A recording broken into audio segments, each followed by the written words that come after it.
Salam sejahtera bagi kita semua. Selamat pagi teman-teman. Selamat pagi juga kepada Ibu Niputu Renasari selaku dosen mata kuliah Bahasa Indonesia.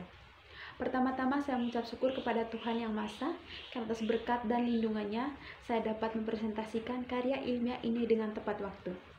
Tidak lupa juga saya mengucapkan terima kasih kepada dosen kita yang terhormat Ibu Niputu Renasari yang telah memberikan kesempatan kepada saya untuk mempresentasikan karya ilmiah dengan tema dampak pembelajaran daring terhadap pendidikan karakter pelajar dan mahasiswa. Sebelum saya mempresentasikan karya ilmiah ini, terlebih dahulu saya memperkenalkan diri. Nama saya Dafrosa Daniausi, semester 1 konsentrasi manajemen bisnis pariwisata. Untuk mempersingkat waktu teman-teman, langsung saja saya presentasikan karya ilmiahnya. Seperti yang kita ketahui bahwa saat ini dunia sedang menghadapi pandemi COVID-19. Penyebaran dari virus ini sangatlah cepat yang mulanya berasal dari Wuhan, Cina. Semua negara mengalami dampak dari adanya virus ini, tidak terkecuali negara kita, Indonesia. Hampir semua aspek kehidupan pun mengalami dampak dari adanya virus ini, termasuk dunia pendidikan. Di Indonesia sendiri sudah menerapkan yang namanya pembelajaran daring atau dalam jaringan yang dilakukan tanpa adanya tatap muka langsung antara pendidik dan peserta didik. Pembelajaran daring ini dilakukan dengan memanfaatkan koneksi internet dan menggunakan berbagai aplikasi seperti Zoom, Google Meet, Google Classroom, ataupun dengan menggunakan WA Group. Pembelajaran daring ini sudah diterapkan mulai dari tingkat dasar, menengah, hingga perguruan tinggi. Untuk aktivitas dalam pembelajaran daring ini tentu saja mengalami berbagai perubahan dan penyesuaian, di mana sebelumnya aktivitas dari peserta didik dapat dikontrol langsung oleh guru atau dosen.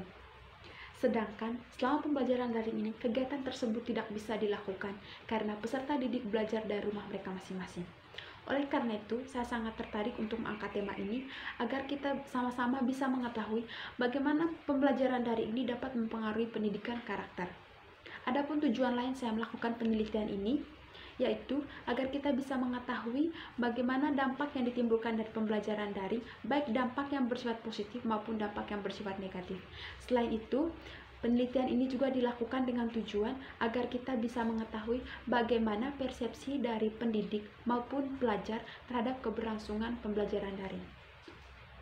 Pembelajaran daring ini memang memberikan banyak manfaat.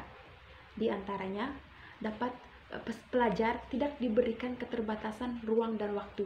Pelajar dapat mengakses berbagai informasi yang berkaitan dengan pendidikan melalui internet. Pelajar juga dapat belajar kapanpun dan dimanapun. Tetapi, di balik sisi positif suatu hal pasti ada sisi negatifnya. Dan itulah yang akan kita bahas dalam presentasi karya ilmiah ini. Dalam penelitian karya ilmiah ini, saya melakukan wawancara dengan salah satu guru dari SMPN 10 Manggarai pada hari Selasa tanggal 12 Januari 2021, yaitu Bapak Heribertus Yanto Darmin. Saya sangat tertarik untuk mewawancarai beliau karena lokasi daerah dari beliau ini lumayan jauh dari perkotaan, di mana yang kita ketahui bahwa pembelajaran daring ini sangat memanfaatkan koneksi internet. Dalam wawancara ini, beliau menyampaikan bahwa saat keberlangsungan pembelajaran daring, mereka mengalami beberapa kesulitan, yaitu sinyal internetnya yang kurang bagus, dan tidak semua pelajar dapat memiliki handphone ataupun laptop.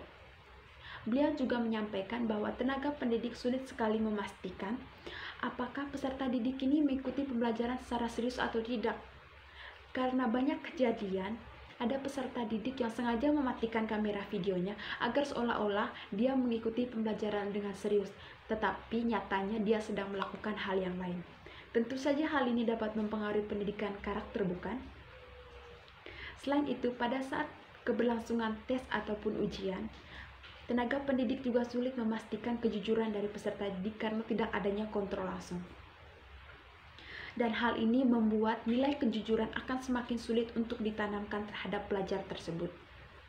Selain mewawancarai beliau, saya juga membagikan kuesioner kepada 7 mahasiswa, diantaranya 3 berasal dari Bali dan 4 mahasiswa berasal dari luar Bali, yaitu dari Universitas Nusa Cendana Kupang, Universitas Ma'arif Hasyim Latif Surabaya, Tribuana Tunggadewi Malang, dan Sekolah Tinggi Ilmu Ekonomi PI Makassar.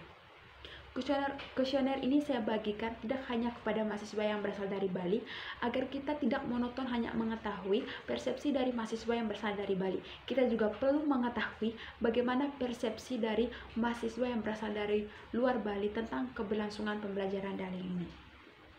Dari kuesioner yang saya bagikan ini, sebagian besar mahasiswa menyetujui bahwa memang benar pembelajaran daring ini sangat mempengaruhi pendidikan karakter.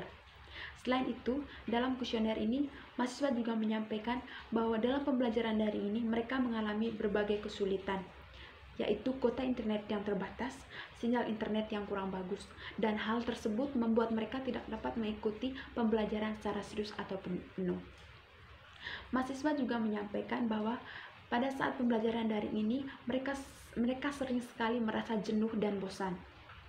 Dan mereka juga menyampaikan perubahan yang mereka rasakan sebelum dan sesudah pembelajaran daring, yaitu sebelum pembelajaran daring mereka merasakan bahwa tugas yang diberikan oleh tenaga pendidik itu tidak terlalu banyak, tetapi saat pembelajaran daring ini rasanya tugas yang diberikan ini lebih banyak dari sebelumnya. Jadi dapat disimpulkan bahwa selama pembelajaran daring ini memang benar bahwa pendidikan karakter ini sedikit terabaikan. Karena itu tadi, karena tidak ada kontrol langsung dari tenaga pendidik. Oleh karena itu, diperlukan kerjasama yang baik antara pemerintah dan pihak-pihak yang terkait dengan dunia pendidikan agar dapat menemukan formula khusus sehingga dalam pembelajaran daring ini tidak hanya penyampaian materi saja, tetapi harus juga ada penyampaian pendidikan karakternya. Meskipun ada beberapa sekolah yang sudah menerapkan sistem pelaporan tentang kegiatan yang dilakukan, tetapi keterlibatan langsung antara tenaga pendidik dan peserta didik akan lebih menjamin keberhasilan dari pendidikan karakter. Sangat diharapkan juga kepada orang tua dari peserta didik agar ikut terlibat dalam penanaman karakter peserta didik, karena dalam pembelajaran daring ini waktu dari pelajar ini sebagian besar berada di rumah. Oleh karena itu, keterlibatan orang tua sangat penting dalam pendidikan karakter selama masa pandemi ini. Tentu saja kita tidak ingin generasi bangsa ini menjadi generasi yang melek teknologi, tetapi pendidikan karakternya tidak ada.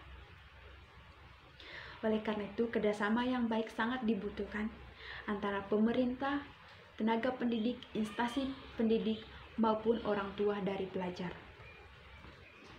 Di akhir presentasi ini, saya ingin mengajak kita semua untuk sama-sama berdoa agar pandemi COVID-19 ini segera berakhir dengan tetap mematuhi protokol kesehatan. Saya berharap agar presentasi karya ilmiah ini dapat bermanfaat bagi kita semua, dan apabila ada kesalahan dalam penyampaian kata, saya mohon maaf. Sekian dan terima kasih.